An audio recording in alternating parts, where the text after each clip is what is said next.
अध्यक्ष हैं अल्पसंख्यक मोर्चा के, और पार्टी को किस तरह संगठन को मजबूत कर रहे हैं आप? देखिए, हमारी पार्टी नई पार्टी थी और नई पार्टी है।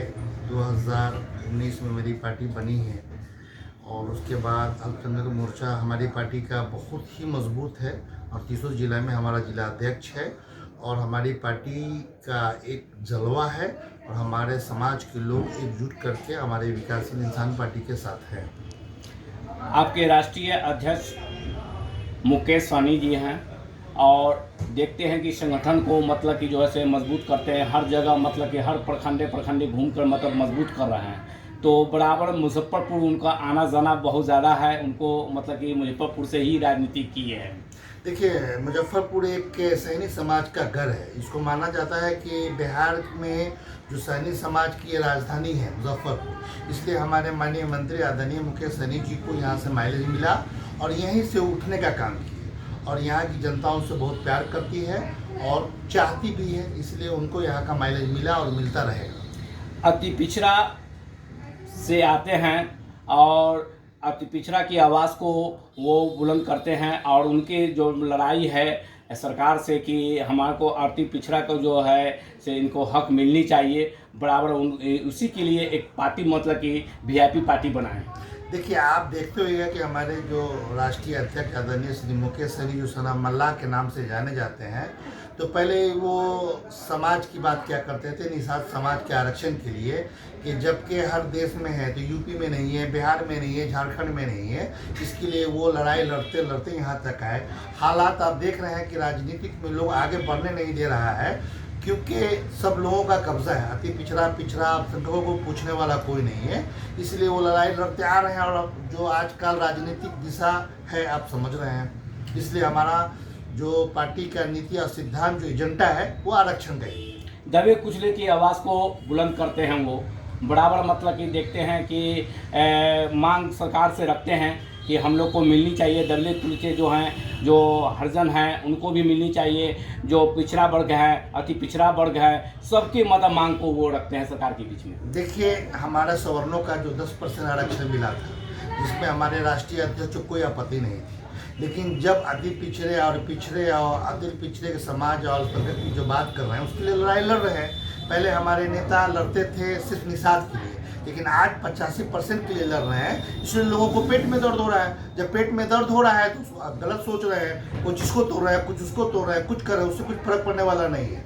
जो लड़ाई चल रही है, हम लोग लड़ाई लड़ेंगे और ताकत के साथ लड़ाई लड़ेंगे। जब से वो राजनीति में आए हैं, जब से सनत मल्ला के दौर में पूरे मतलब कि भारतवर्ष में मतलब उनका लोकप्रिय हुआ है और वो बराबर देखते हैं कि मंत्री भी थे और मंत्री भी हैं और उसके बीच में मतलब कि जैसे उनकी उत्थान के लिए, जैसे पोखर में तालाब में मछली का पालन होता है, सब चीज़ उसके लिए भी मतलब कि जो से आवाज़ उठाए थे कि लोग का मतलब कि जो से एक निर्धारित लोन मिले और उनको मतलब कि मछली पालन का मतलब सही ढंग से हो।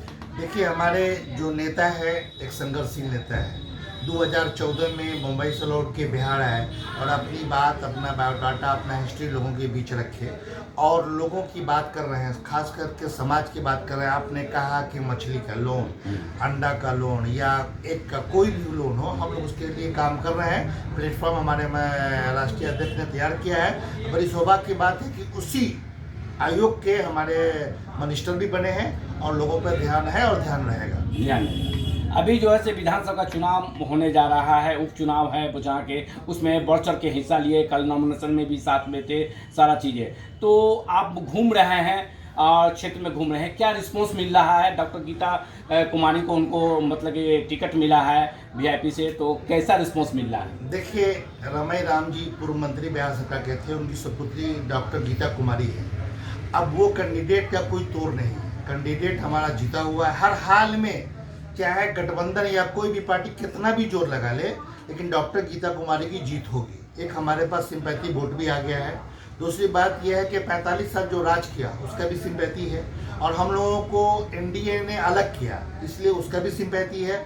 हम लोग मुस्लिम का पूरा सपोर्ट मिल रहा है, राम का पूरा सपोर्ट मिल रहा है, सैनी समाज का पूरा सपोर्ट मिल रहा है। जीत हमारी सुनिश्चित होगी और इसी मुद्दे पर लेके हम लोग लड़ रहे हैं और डोर टू डोर कैंपेनिंग हमारा चालू है और चालू रहेगा।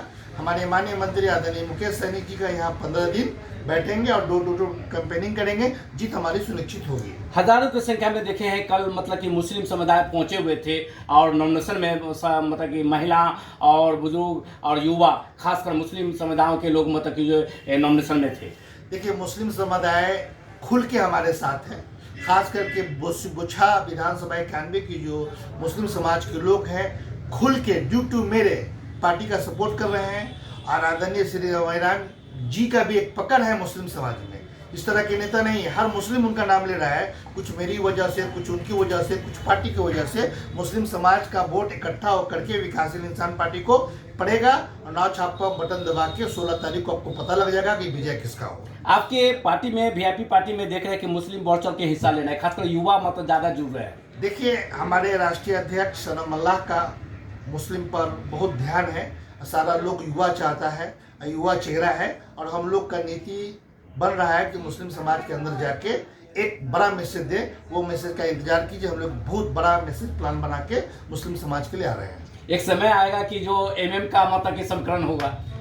एमएम का समीकरण तो है भी और होगा भी। अब जैसे आप समझ लीजिए, लोग बोलते हैं एमवाई का समीकरण। एमवाई का समीकरण क्या है? 2020 का जब इलेक्शन हुआ था तो आपने देखा होगा कि एमवाई समीकरण क्या हुआ। एक यहीं पे हमारे बगल में विधानसभा है औराई 89 विधानसभा, जहाँ से टिकट मिला था एम को, एम फॉर मुस्लिम यानी आफ्ताब आलम को। एक भी वाई समीकरण का लोग वोट नहीं दिया, एक भी यादव समाज का लोग मुस्लिम को वोट नहीं दिया।